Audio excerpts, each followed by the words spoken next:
असी अॼु 2023 में एडी सारी 6 करोड़ माण्हुनि जी कॉन्स्टिट्यूएंट असेंबली आहे, बार बार रिज़ॉल्व करे थी, चवे थी नेशनल असेंबली खे ॿोलियुनि जो बिल उते पियो आहे। असां कहिड़ी डिमांड कई?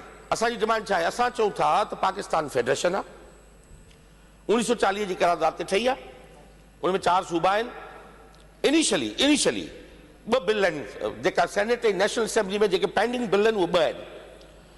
हिकिड़ो बिल आहे त जेको 7 लैंग्वेजेस खे डिक्लेयर करण जो मैडम स्पीकर प्रपोजल ठहियल आहे, 7 languages should be declared as national languages. उन ते एतराज़ थिया मुख़्तलिफ़ जात, बाबा 7 ज़बानूं तव्हां खयूं आहिनि, जंहिंमें सराइकी शामिल आहे, जंहिंमें ब्रावी शामिल आहे, जंहिंमें शीना शामिल आहे, ऐं इहे 3 लैंग्वेज ऐं 4 लैंग्वेजेस ही। हाणे उते एतराज़ कहिड़ो उथियो त हुन चयो ब्रावी हिकिड़ी तमामु वॾी ज़बान आहे, ब्रावी ॻाल्हाई थी वञे हिन ख़िते में। ॿिया मुख़्तलिफ़ जेके कम्यूनिटीज़ हुयूं उन्हनि एतराज़ उथारियो। असांजो प्रपोजल छा हुजणु खपे? My humble submission to this august house. असांजी सबमिशन इहा आहे जेका असां स्टैंडिंग कमेटी खे बि उते ॾिनी हुई, त पहिरीं 4 कॉन्स्टिट्यूएंट यूनिट आहिनि, 4 सूबा आहिनि, उनजी 4 लैंग्वेजेस पंजाबी, बलोची, पश्तो ऐं सिंधी, इहे तव्हां आइन में नेशनल लैंग्वेजेस तौरु शामिल कयो। हिंदुस्तान में 26 ॿोलियुनि खे नेशनल लैंग्वेज डिक्लेयर थियल आहिनि। हिंदुस्तान में, इंडिया में सिंधी शामिल आहे। उनमें 30-35 लख ॻाल्हाईंदड़ सिंधी आहिनि, 1 अरब 40 करोड़ जी पॉपुलेशन में हिंदुस्तान में, इंडिया में।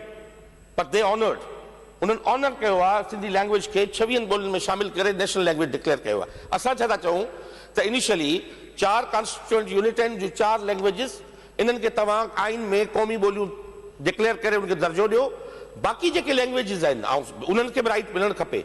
उन लाइ छा थियणु खपे त इहो आइन में शामिल थियणु खपे त बाक़ी जेके उन जूं रेस्पेक्टिव प्रोविंशियल असेंबलीज़ आहिनि उहे उतां रिज़ॉल्व करे रिकमेंड कनि त फलाणियूं लैंग्वेजेस बि शामिल कयो नेशनल लैंग्वेजेस में, त इहो मामिलो हल थी वेंदो ऐं इहो सॼो इशू जेको आहे उहो ख़तमु थींदो। मिसाल सिंध में ढाटकी ॻाल्हाई थी वञे, ऐं सुबुह जो रिप्रेज़ेंट कंदुसि कासिम सूमरो रज़ाक राव में उथी बीहंदासीं, बाबा 20-25-30 लख माण्हू जेके आहिनि ढाटकी थरी पिया ॻाल्हाइनि, उहे छो नथा तव्हां शामिल करियो हिन में? असांजो लिटरेचर आहे, अदब आहे, शयूं आहिनि सुबुह जो, उहे शामिल करियो। त इहो सूबाई असेंबली खे इख़्तियार मिलणु खपे ऐं उन में थियणु खपे। अॼु जेका ॿोली जंहिं बि शिकिल में मौजूदु आहे उन ॿोलीअ जो ऑनर करणु, माउ ॿोलीअ खे ऑनर करणु ऐं उनखे रेस्पेक्ट ॾियणु। पोइ कहिड़ी ॿोली ॻाल्हाईंदड़ हुजे, पर उनजी माउ जी ॿोली आहे। कंहिंजी माउ सां इख़्तिलाफ़ थी नथो सघे। इख़्तिलाफ़ कंहिंसां बि थी सघे थो, पर मदरहुड ते ममता ते कंहिंजो बि इख़्तिलाफ़ नथो थी सघे। असीं इन करे माउ ॿोली चऊं था कि माउ जी ॿोली आहे, उन ॿोलीअ खे ही रियासत ऑनर करे, बांग्लादेश मां सबक़ सिखे। पीपुल्स पार्टी सपोर्ट कंदी रही आहे। पीपुल्स पार्टी जे ई मेंबरनि इहे बिल जेके असेंबली में 2 मूव कया हुआ।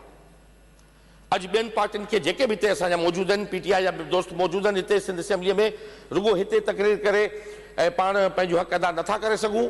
V need to talk to the party leadership. उन सां ॻाल्हाइणो आहे त भई जेके नेशनल लैंग्वेजेस जा उते बिल पिया आहिनि, महिरबानी करे PTI बि उनखे सपोर्ट करे। सेनेट में आहे त सेनेट मां निकिरे, सेनेट में मौजूदु आहिनि, इस्तीफ़ाऊं सेनेट मां कोन आयूं आहिनि। नून लीग जा आहिनि त नून लीग जा कनि, MQM जा जेके मेंबर्स आहिनि उहे लॉबिंग कनि। इन कमिटमेंट सां ही असेंबलीअ मां रेज़ोल्यूशन पास करायो त असां क़ौमी ॿोलियुनि जो बिल इहो पास कराए पाकिस्तान खे मज़बूत कंदासीं, पाकिस्तान जी फेडरेशन खे मज़बूत कंदासीं। इहो मज़बूत थींदो इन्हनि जेस्चर्स ते। न त असीं ॾिसी चुकासीं त 52 में 5 शागिर्दनि जो हिकिड़ो मर्डर जेको आहे, 5 शागिर्दनि जो क़त्ल हिकिड़े मुल्क खे अलॻि करे सघे थो ऐं 2 हिसा करे सघे थो। त असीं चाहियूं था त ईअं न थिए। असांजी त इहा दुआ आहे त असांजी माउ ॿोली आहे। ऐं जंहिं लाइ के शाइर चयो आहे त अला ईअं मोहो जो किताबनि में पढ़िजे त हुई सिंध ऐं सिंध वारनि जी ॿोली।